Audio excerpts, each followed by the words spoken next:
Till Death Do Us Part, an analysis of the social and political determinants of health through the light of an open policy window, by Thomas D. Allison, Esquire, Master of Public Administration, Certified Personal Trainer, Holistic Nutritionist, Group Fitness Instructor, and Health Coach. The standard American diet is killing people all over the world. It is causing comorbidities, chronic illnesses, and diseases at uncontrollable rates. These health outcomes are compounded by histories of discrimination that make social living even worse for those who are marginalized and left out of mainstream economy.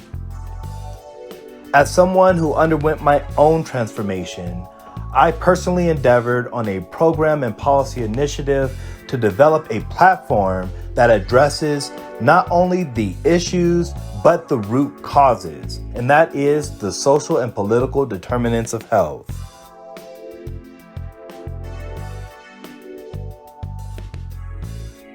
To better understand the problem, let's look at a few facts.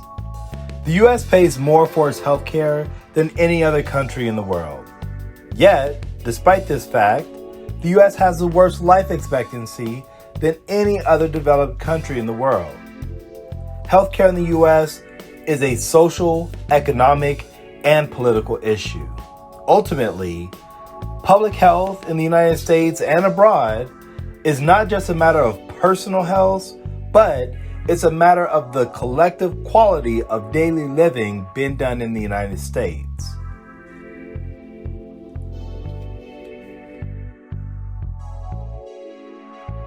Health is not just a single issue, but instead a collection of several issues.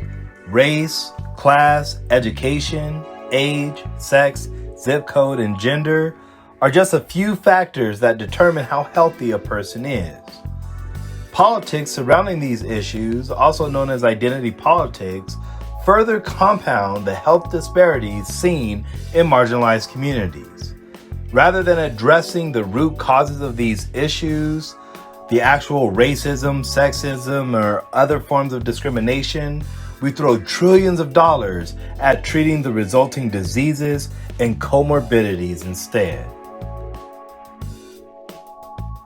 This study seeks to ask the fundamental question, is there space to do something new? Is change with regard to public health in the United States politically feasible? And if it is, what are some tools that policy entrepreneurs can use in order to make change in their local communities? This research study has 4 research questions. First, is there a current open policy window for significant public health reform in the United States? Second, how can policy entrepreneurs and local governments work to implement wellness into the social experience of daily life in marginalized communities?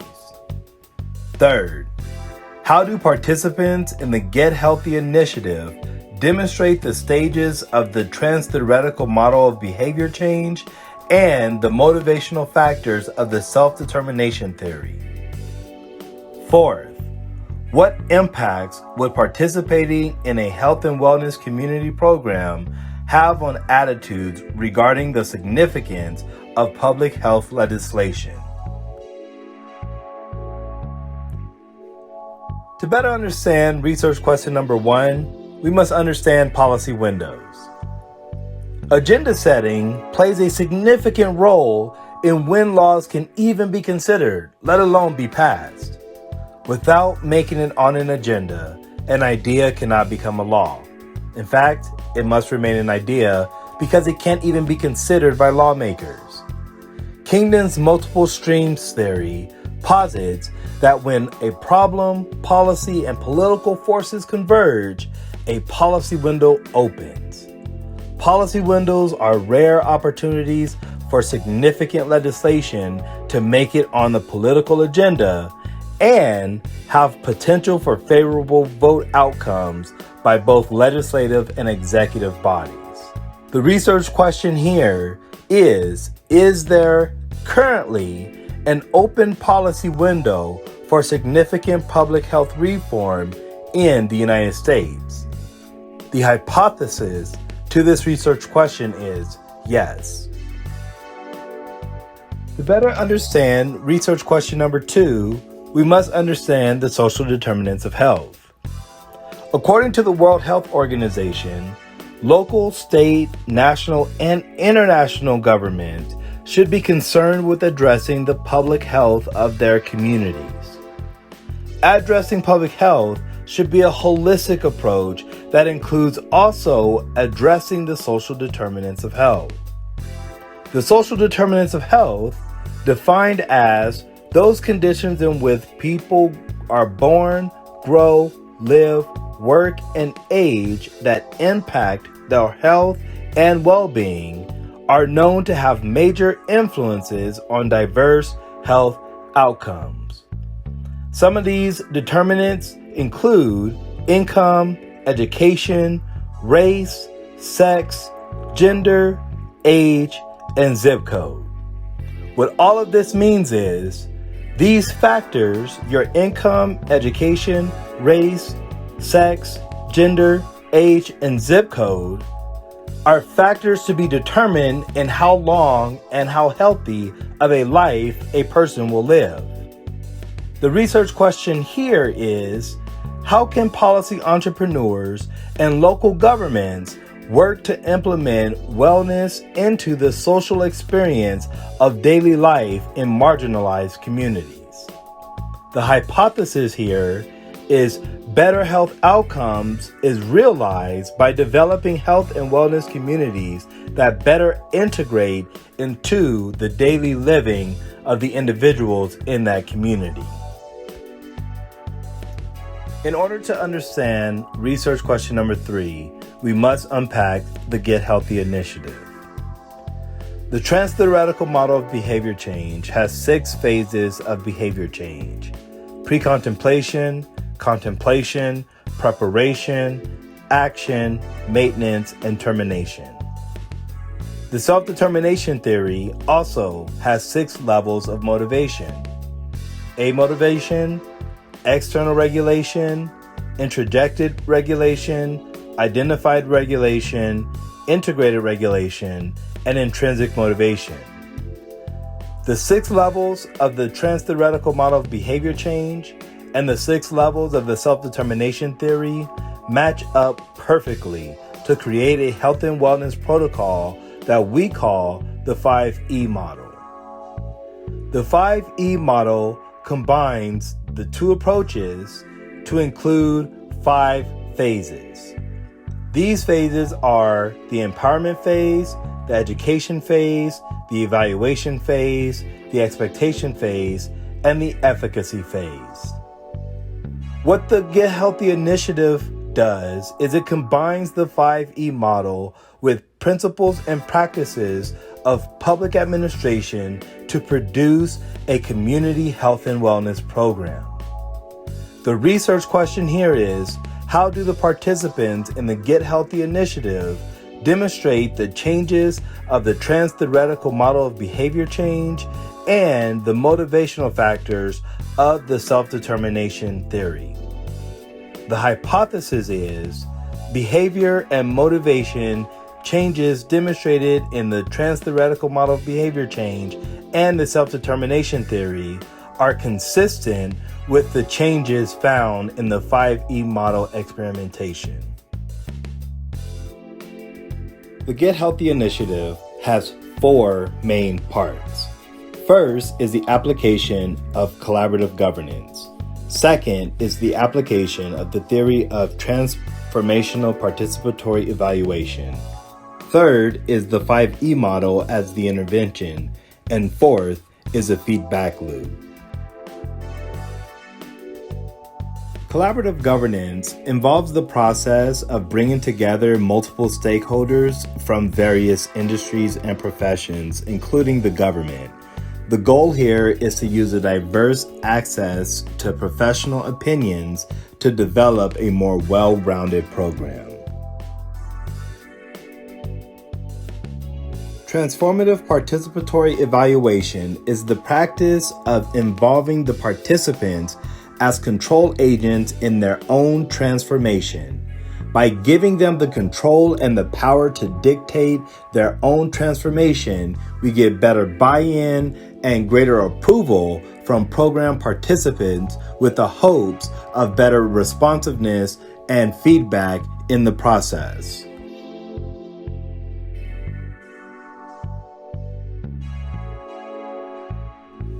In the first phase of the trans-theoretical model of behavior change, called the contemplation phase, people are not intending to take action in the foreseeable future and can be unaware that their health behaviors are even problematic. This aligns exactly with the amotivation phase of the self-determination theory. In the second phase, the contemplation phase of the trans-theoretical model of behavior change, people are beginning to recognize that their behavior is problematic and start to look at the pros and cons of their continued actions. This aligns with the external regulation phase of the self-determination theory, where individuals are starting to engage in an activity solely from external pressure to avoid a punishment or to gain a reward. Moving to the third phase, the preparation phase of the trans-theoretical model of behavior change, people are intending to take action in the immediate future and may begin taking small steps toward behavior change. This aligns with the introjected regulation, which basically states that people begin to engage in an activity because they think they should, even though they really do not want to. In the fourth phase, the action phase of the trans-theoretical model of behavior change, people have made specific overt modifications in modifying their behavior and are acquiring new healthy behaviors. This aligns with the identified regulation phase when it states that people perform an activity because it helps them reach a personally meaningful goal, even though they may not enjoy doing the activity very much. In the fifth phase of the trans-theoretical model of behavior change, the maintenance phase, people have been able to sustain action for at least 6 months and are working to prevent relapse. This aligns with the integrated regulation phase, where it states behavior and its goals have become integrated into a person's self-concept, meaning they see their health goals as a part of their conception of themselves. In the final phase, the termination phase of the trans-theoretical model of behavior change, individuals have zero temptation and they are sure they will not return to their old unhealthy habits as a way of coping. This aligns perfectly with our intrinsic motivation phase, where individuals look solely for them through themselves and in themselves for motivations to continue their healthy lifestyle. The 5E model integrates the trans-theoretical model of behavior change and the self-determination theory by doing the following. In the empowerment phase, we provide the clients an opportunity to assess their current lifestyle. The hope is they gain understanding of the health consequences and the particular risks involved at this phase. Hopefully, they gain motivation and external regulation to move on to contemplating some behavioral changes that they can undergo. At the next phase, the education phase, we provide the tools, the resources, and the information necessary to allow the client to understand their role in controlling their lifestyle. Moreover, at this point, they should also understand the power they have in making this lifestyle transformation. At the next phase, the evaluation phase, we provide a SMART goals tool. This should allow the client the tools and resources needed to prepare for a lifestyle change. This should also provide the introjected regulation and identified regulation needed to get them fully thrusted into the action phase. In the next phase, the expectation phase, we have a fully spelled out system of wellness that we walk the client through in order to achieve health outcomes. The focus here is not necessarily on health and wellness, but it's on the games, it's on the challenges, and the community engagement. The hope is that the client focuses so much on the social aspect of the program that they forget about the hard work of the lifestyle change. And the final phase is the efficacy phase. At this phase, we're working to get the client in the maintenance phase as well as through relapse. And the way we do this is through a mentoring program where clients give back to new participants in the program. This way, they go from integrated regulation to intrinsically motivated to see the lifestyle change continue, not only for themselves, but to the others that they serve as role models. The final element of the Get Healthy initiative is our feedback loop. The feedback loop is important because it provides the information necessary for us to improve our program and to make modifications that are in the best interest of our participants. The hope is, by having a responsive program, we continue to encourage participation as well as increase recruitment efforts by those who've gone through the program. Research question number 4 assesses whether or not motivation and behavior change can serve as catalysts to changing the attitudes and opinions of the U.S. public toward significant public health reform. The political context for large-scale legislation demands significant public buy-in in the United States. Public buy-in is the positive public attitudes and behaviors and even opinions pertaining to acceptance of a particular policy. Public attitudes toward public health are often impacted by the personal health and their experience of the individuals in that society. Theories of motivation and behavior change have been effective at changing personal habits and behaviors. Therefore, we're assuming changing one's experience with personal health changes their attitude toward public health. The research question being asked here is, what impacts would participation in a public health and wellness program based on motivation and behavior change have on attitudes regarding significant public health legislation? The hypothesis is, as individuals gain better control of their personal health, they will realize the important role of having proper health and wellness tools incorporated into their daily living, and the role of public policies in securing those health and wellness needs. We use a mixed methods methodology in order to answer our research questions. The mixed methods of this study includes action research, quantitative research, and qualitative research. The action research aspect of this study included the construction, implementation, and data assessment of the Get Healthy initiative. The quantitative aspect of this study included the assessment of the potentiality of a policy window by analyzing contemporary and historic data against the criteria spelled out by Kingdon on whether or not the conditions are proper for a policy window. Finally, the qualitative research aspect of this study was found in surveys and interviews administered on the public as well as participants in the Get Healthy Initiative program.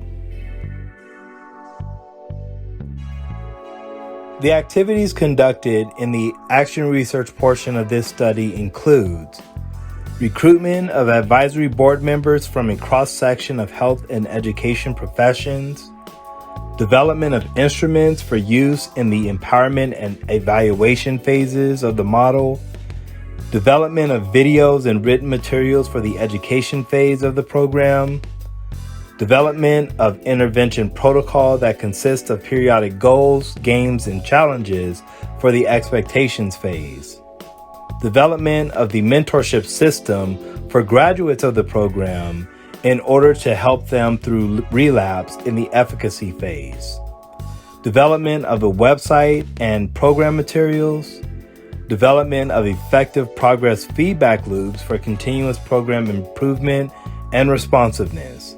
And finally, incorporating the program into a nonprofit if there isn't an existing nonprofit that can run the program. To conduct the quantitative research aspect of our study, we look at 8 variables that are outlined by Kingdon as determinants of an open policy window.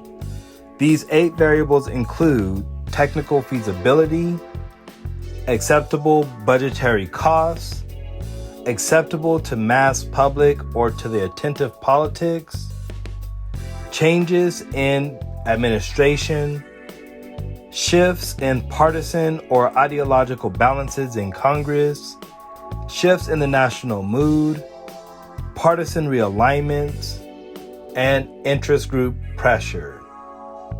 We take these 8 variables and we analyze them in 4 different contexts. 3 of them historic, 1 of them contemporary.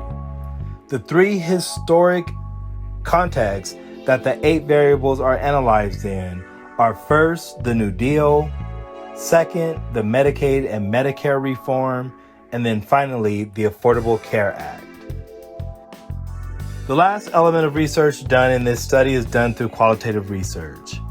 Qualitative research in this study is facilitated through interviews and survey instruments.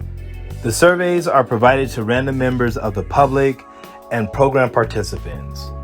The interviews are done on program participants, as well as pre and post surveys are provided to participants.